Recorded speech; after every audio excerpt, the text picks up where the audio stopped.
Week after week, the chapter is getting better. The giants are here. We get Luffy versus Saturn, Sanji versus Kizaru, Zoro versus Lucci, and everyone's talking trash about each other.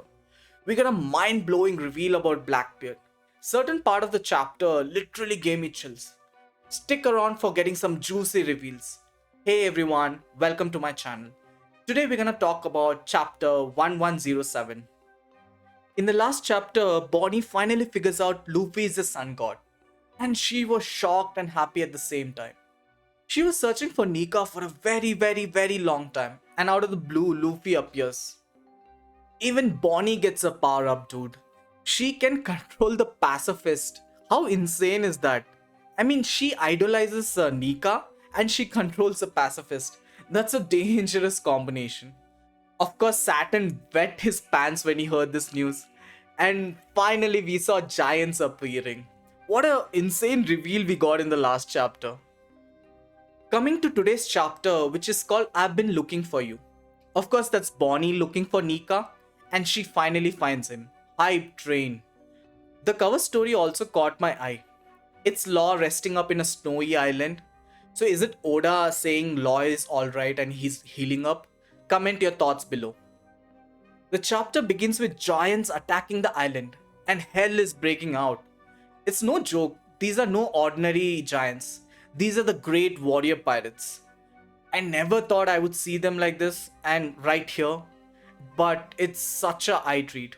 But man, Luffy's army is like starting to build up. He's getting all these new upgrades.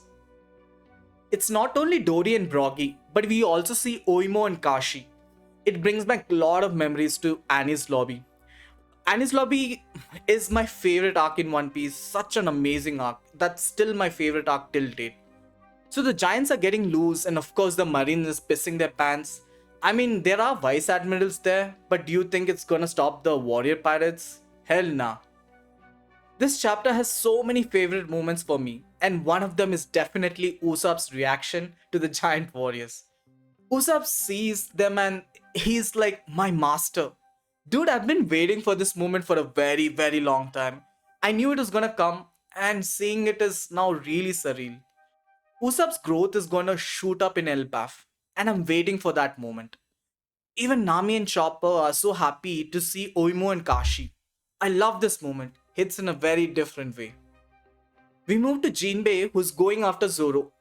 Of course, we know Zoro can easily get lost, and Jinbei's job is currently being Zoro's navigator. The battle between Zoro and Lucci are amazing. Man, imagine how this will be animated. And they're clashing with each other, and Zoro wants to wrap this fight very fast as he can because he wants to escape the egghead. But Lucci knows the straw hat, and his past experience have taught him one thing: they're not gonna leave each other. They stand up for their friends, and Lucci is trying to exploit that. He says, just give up, nobody's gonna escape here. But Zoro comes out with a counter. Quote, you think you're in control of this fight? End quote. I don't know about you, I love this statement. Zoro was very menacing. If they had to fight for real, I think Zoro can easily take out Lucci. I mean, it's gonna be tough, but Zoro is gonna be on top, definitely. Now coming to Luffy and Bonnie. Luffy asks, why are you crying? And Bonnie says, I was looking for you, idiot. She didn't even know that he was Nika, and of course Luffy doesn't know what Nika is. Imagine if Luffy finds out his true devil fruit name. Do you guys think Luffy will change the attack name? Like Nika Pistol? Luffy also brings up Bonnie's flimsy punch and mocks her.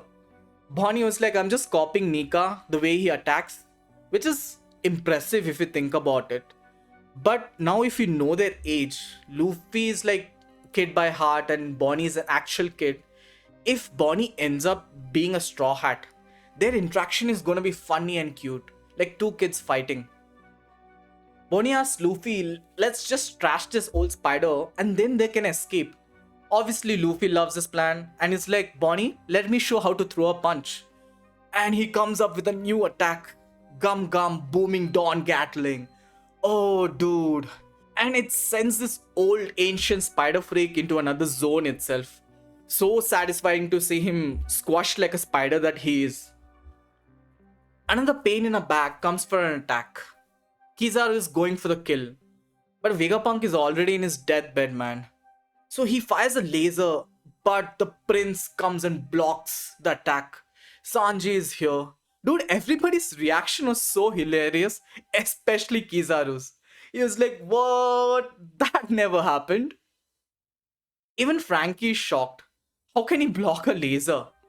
And Sanji's stupid reply was like, light doesn't hold a candle to love. Dude, seriously? Kizaru is like, dude, you need to study some physics from scratch. I mean, I have two theories how Sanji blocked the laser. One obviously is his enhanced body, which can withstand the laser. Another is the gear that Sanji is wearing. If you remember, Atlas said that these gears can interact with light. And of course, Kizaru is made up of light. So they can basically block it. In the recent chapter, it looks like Kizaru is getting constant headache from what he's going through. And we get a beautiful scene where Sanji and Gearfire Luffy are side by side against Kizaru. Kizaru was like, I need to take your head at least for the government. Sanji comes back saying, dude, you need to start writing an apology letter for them. This chapter has lot of trash talks, seriously. Moving to Saturn, the hype of this chapter is here. The Blackbeard crew is here.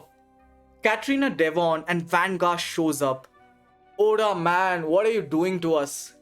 Crazy to see them here, and they look menacing to be honest. The Blackbeard pirates have their own goals. Kuzan took out Garp, Blackbeard went for Law, and Katrina Devon is here for Saturn. Her goal is simple. Just touch Saturn and she can take his form and she can get so close to Emo as possible. I mean, the Blackbeard pirates are no joke, man.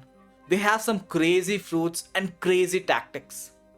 Blackbeard came up with this crazy plan to kill Whitebeard, and that was shocking.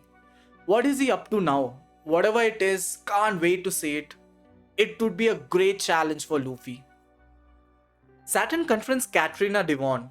How come she's following Blackbeard's order? This shows she never followed anyone except herself. But she replies, Blackbeard is different. Saturn confirms that Blackbeard has a special lineage. Dude, this one made me crazy. Is Blackbeard a part of a different race? Is he related to some history race?